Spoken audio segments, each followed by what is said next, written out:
Hello বন্ধুরা, তো আজকে নতুন ভিডিও নিয়ে আসতেছি, তোমরা দেখতে থাকো। আমি বাজার থেকে আসলাম, তো বাজার থেকে এসে রান্না করতেছি, তো দেখতে থাকো তোমরা। তো আজকে তরকারি করব শর্টকাট, তো তোমরা দেখতে থাকো কি তরকারি করতেছি। তো এই যে ঢ্যাঁড়স নিয়ে আসি,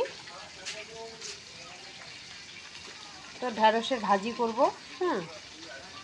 তো ঢ্যাঁড়সের ভাজি করব। আর মাছ নিয়ে আসছি, তো এই যে ভেটকি মাছ নিয়ে আসছি।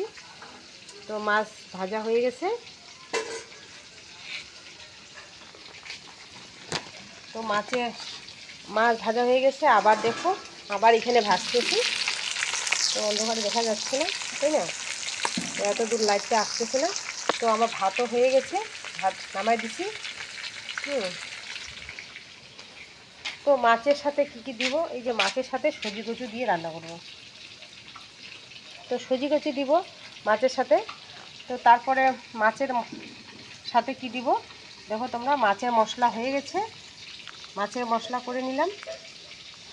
তো মাছের মশলা করে নিলাম, তো তার সাথে সাথে এই যে টমেটো কুচি কুচি করে কাটছি, টমেটো দিয়ে দিব।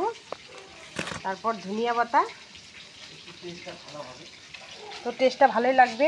তো আবার মশলা বাটবো না, শর্টকাট নিয়ে আসি। মাছ মশলা লঙ্কা গুঁড়া নিয়ে আসি, তো এটাই দিব। শর্টকাট রান্না করবো, অনেক রাত হয়ে গেছে। তো যদি ভালো লাগে,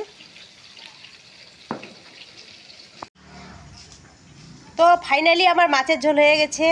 তো কেমন লাগলো মাছের ঝোলটা একটু কমেন্ট, লাইক কমেন্ট শেয়ারে বলে দিবেন। এই যে খাইতে দিছি, খাওয়া দাওয়া হয়ে গেছে না, ভালো শেষের দিকে। ভালো হয়েছে, প্লেন ভালো হয়েছে। আজ ফুলকপি নাই, আজ সবজি। হ্যাঁ, সজি। তো tata, bye bye, good night.